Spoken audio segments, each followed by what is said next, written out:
నిదయే సర్వవిద్యానాం విసజే భవరోగిణాం గురువే సర్వలోకానాం దక్షిణామూర్తయే నమః. జ్యోతిషాభిమానులకు నమస్కారం. 2025 డిసెంబర్ నెల మాస ఫలితాలు. 2025 డిసెంబర్ మాసంలో 12 రాసుల యొక్క మాస ఫలితాలు. ఇప్పుడు ముందుగా మేషరాశి వారు. అయితే ఈ డిసెంబర్ మాసం గురించి మనం మాట్లాడుకునేటువంటి సందర్భంలో తెలుగు మాసాల్లో మనకు మార్గశిర పుష్య మాసాలు రెండిటితో పాటు సౌరమానాన్ని అనుసరించి ఈ డిసెంబర్ మాసం 16వ తారీఖు నుంచి ధనుర్మాసం కూడా ప్రారంభమవుతుంది. ఈ 3 మాసాలు కూడా చాంద్రమానాన్ని అనుసరించి వచ్చేటువంటి మార్గశిర మాసం, పుష్యమాసం, అలాగే సౌరమానాన్ని అనుసరించి వచ్చేటువంటి ధనుర్మాసం, ఈ 3 తెలుగు మాసాలు కూడా భక్తి తత్పరతకు, దీక్షలకు, వ్రతాలకు అనువైనటువంటి మాసంగా మనము ఈ 2025 డిసెంబర్ మాసాన్ని చెప్పుకోవచ్చు. ప్రతి సంవత్సరము డిసెంబర్ మాసంలో ఎప్పుడు కూడా మనకు గోదాదేవి వ్రతాలు, అలాగే అయ్యప్ప దీక్షలు, లక్ష్మీనారాయణ స్వాముల యొక్క దీక్షలు, బాలభోగము, ఇటువంటి విశిష్టమైనటువంటి పూజాది కార్యక్రమాలంతా కూడా మనకి ఎప్పుడూ కనిపిస్తూ ఉంటుంది. ముఖ్యంగా ఈ మార్గశిర పుష్య ధనుర్మాసాల కలయికైనటువంటి ఈ డిసెంబర్ మాసంలో 2025 డిసెంబర్ నెల 16 నుంచి సూర్య భగవానుడు ధనుస్సు రాశిలోనికి రావడం వల్ల ధనుర్మాసం ప్రారంభమవుతుంది. అదే సంక్రాంతి రోజున అనగా జనవరి నెల 14వ తారీఖున మకర రాశి ప్రారంభమవుతుంది. మకర సంక్రాంతి వస్తుంది. ఉత్తరాయణ పుణ్యకాలం కూడా ప్రారంభమవుతుంది. 2025 డిసెంబర్ 1 నుంచి మార్గశిర మాసం పూర్తయిపోయి పుష్యమాసం ప్రారంభమవుతుంది. 2025 డిసెంబర్ ఈ 1 నుంచి వచ్చేటువంటి ఈ మాసంలో ఋతువులు కూడా మనకు హేమంత ఋతువు పూర్తయిపోయి శిశిర ఋతువు ప్రారంభమవుతుంది. ఈ 2025 డిసెంబర్ 1న మార్గశిర మాసంలో లక్ష్మీనారాయణలకు పూజాది కార్యక్రమాలు నిర్వహించేటువంటి సాంప్రదాయం మనకుంది. ఇందులో కూడా ప్రత్యేకించి లక్ష్మీ ఉపాసన అన్నటువంటిది మరింతగా మనకు శ్రేయస్సును కలిగజేస్తుంది. ఇటువంటి ఆరాధన చేయడం వల్ల కుటుంబంలో శుభకార్యాల నిర్వహణ కానీ, ఆర్థికపరమైనటువంటి బలాన్ని పుంజుకోవడం కానీ, అనారోగ్య సమస్యల నుంచి బయటపడడం కానీ, కుటుంబ సౌఖ్యం కానీ ఏర్పడడానికి అవకాశం కనిపిస్తుంది. ధనుర్మాసం ప్రారంభమైన తర్వాత అనగా డిసెంబర్ నెల 16 నుంచి తమిళ సాంప్రదాయాన్ని అనుసరించి ఆండాల్ మాసం అనగా ఆండాల యొక్క ఆరాధన, తిరుప్పావై పారాయణం జరుగుతూ ఉంటుంది. మన తెలుగు సాంప్రదాయాన్ని అనుసరించి గోదాదేవికి పూజాది కార్యక్రమాలు నిర్వర్తిస్తాం.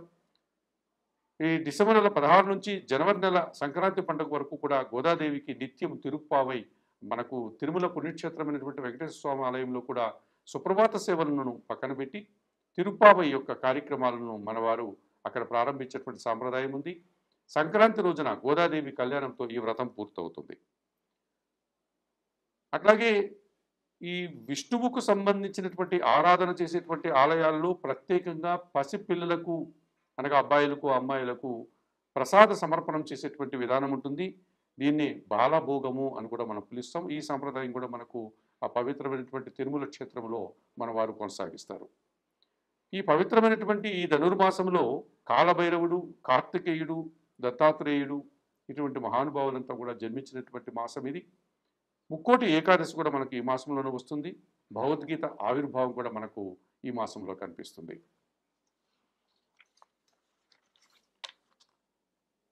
ఈ 2025 డిసెంబర్ మాసంలో ప్రధానంగా గ్రహాల యొక్క స్థితిగతులు కూడా మనం పరిశీలిస్తే సూర్య భగవానుడు డిసెంబర్ నెల 15 వరకు వృశ్చిక రాశిలో సంచరిస్తాడు. 16వ తారీఖు నుంచి ధనుర్మాసంలోనికి ప్రవేశిస్తాడు. అనగా వృశ్చిక ధనుర్మాసాల్లో ఈ డిసెంబర్ మాసంలో సూర్య భగవాను యొక్క సంచారం ఉంటుంది. ఇక కుజుడు డిసెంబర్ నెల 7th వరకు వృశ్చిక మాసంలో వృశ్చిక రాశిలో సంచరించి ఆ తర్వాత ఆయన ధనుస్సు రాశిలోనికి ప్రవేశించేటువంటి విధానం ఉంది. ఇక ఈ మాసమంతా కూడా ఆయన ధనుస్సు రాశిలోనే కుజుడు సంచరిస్తాడు. బుధగ్రహము ఈ మాసమంతా కూడా తులారాశిలోనే సంచరిస్తాడు. ఆయన ఇటు కన్యారాశిలోకి కానీ అటు వృశ్చిక రాశిలోని కానీ వెళ్లకుండా ఈ మాసం పూర్తిగా ఎక్కువ రోజులు తులారాశిలోనే బుధ సంచారం ఉంటుంది. ఇక గురువు బృహస్పతి డిసెంబర్ నెల 5 వరకు అతిచార రీత్యా కర్కాటక రాశిలోనికి వచ్చినటువంటి ఈయన వక్రించి తిరిగి యథాస్థానమైనటువంటి మిథున రాశిలోనికి ప్రవేశిస్తారు. కనుక డిసెంబర్ నెల 5 వరకు కర్కాటక రాశిలో, 5 తర్వాత మిథున రాశిలో ఆయన గురువు సంచారం మనకు కనిపిస్తుంది. శుక్ర భగవానుడు డిసెంబర్ నెల 20 వరకు వృశ్చిక రాశిలో, డిసెంబర్ నెల 20 తర్వాత ధనుసు రాశిలోనికి ప్రవేశిస్తాడు. ఈ విధంగా ఈ డిసెంబర్ మాసంలో వృశ్చిక ధనుసు రాశుల్లో శుక్ర భగవానుడు యొక్క సంచారం ఉంటుంది. ఇక శని భగవానుడు ఎప్పటి నుంచో మీన రాశిలో సంచరిస్తున్నాడు. డిసెంబర్ మాసంలో కూడా ఆయన అలాగే మీన రాశిలో ఆయన సంచారం కొనసాగుతుంది. అలాగే రాహువు కుంభరాశిలో సంచారం ఉంది. డిసెంబర్ మాసంలో కూడా రాహువు యొక్క సంచారం కుంభరాశిలోనే ఉంటుంది. అలాగే కేతు సంచారం కూడా సింహరాశిలోనే ఆయన యథావిధిగా సంచారం కొనసాగిస్తాడు. 2025 డిసెంబర్ మాసంలో సింహరాశి వారి యొక్క మాస ఫలితాలు. సింహరాశి వారికి అతి తక్కువ గ్రహాలు మాత్రం అనుకూలంగా సంచరిస్తూ సుఫలితాలు అందిస్తున్నాయి. అనగా 25 నుంచి 30% మాత్రమే సుఫలితాలకు అవకాశం ఉంది. ఎక్కువ గ్రహాలు ప్రతికూలంగా సంచరిస్తూ ప్రతికూల ఫలితాలను ఇస్తున్నాయి కనుక 60 నుంచి 65% వీరికి ప్రతికూల ఫలితాలకు అవకాశం ఉంది. ప్రధానంగా 2025 డిసెంబర్ మాసంలో సింహరాశి వారికి పంచమాధిపతి, అష్టమాధిపతి అయినటువంటి గురువు డిసెంబర్ నెల 5 తరువాత లాభంలోనికి మిథున రాశిలోనికి రావడం వల్ల మీ ఆలోచనలు కార్యరూపం దాలుస్తుంది. సంతానం విషయంలో శుభలితాలు అందుకుంటారు. ఇష్టమైనటువంటి కార్యక్రమాలు పూర్తి చేస్తారు. విద్యా సంబంధమైనటువంటి విషయాల్లో మంచి ఫలితాలను అందుకుంటారు. అనుకోకుండా నూతన అవకాశాలు చేజిక్కించుకుంటారు. సమాజంలో పేరు ప్రఖ్యాతులు తెచ్చుకోవడానికి కూడా అనుకూల వాతావరణం కనిపిస్తుంది ఈ లాభములో గురువు సంచరించడం వల్ల సింహరాశి వారికి.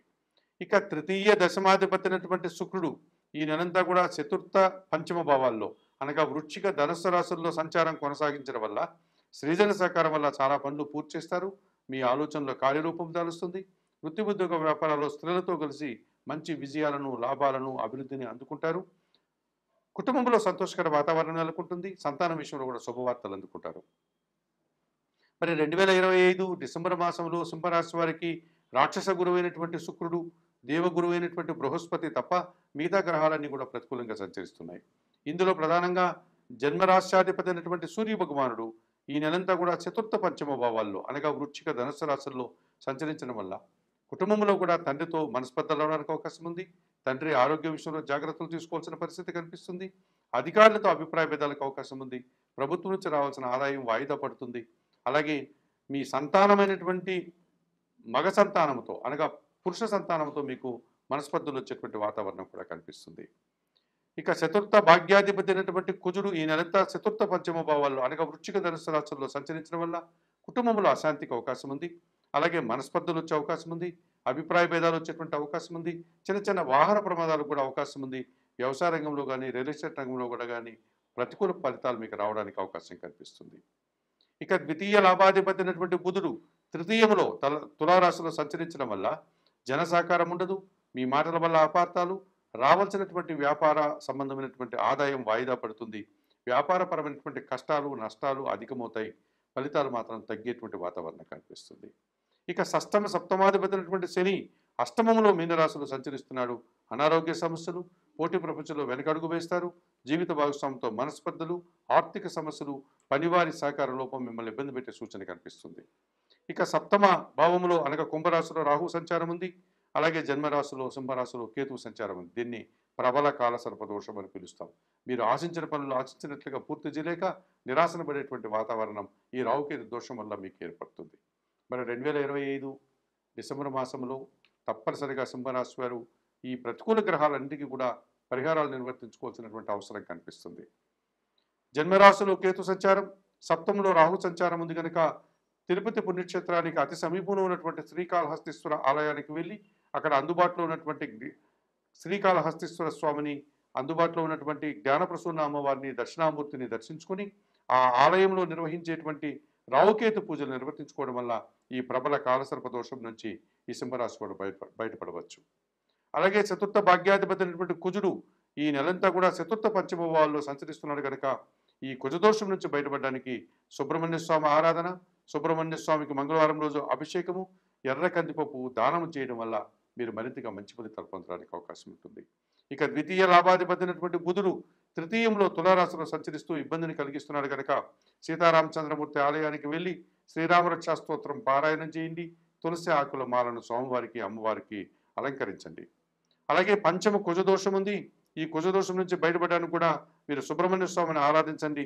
అలాగే చతుర్థములో రవి సంచారం ఉంది కనుక ప్రతినిత్యం సూర్యారాధన, సూర్యాష్టక పారాయణం, గోధుమలు దానం చేయడం వల్ల మరింతగా మంచి ఫలితాలను అందుకోగలుగుతారు. ఇక అష్టమ శని దోషం నుంచి బయటపడడానికి శనేశ్వరుని ఆరాధించండి. శనివారం రోజు ఈశ్వర దర్శనం కానీ శనేశ్వరుని దర్శనం కానీ చేసుకోండి. అలాగే సుందరకాండ పారాయణం చేయండి. గోవులకు కానీ వయోవృద్ధులకు కానీ ఆహార పానీయాలు అందించడం వల్ల సింహరాశి వారు ఈ డిసెంబర్ మాసంలో మరింతగా మంచి ఫలితాలను పొందగలుగుతారు.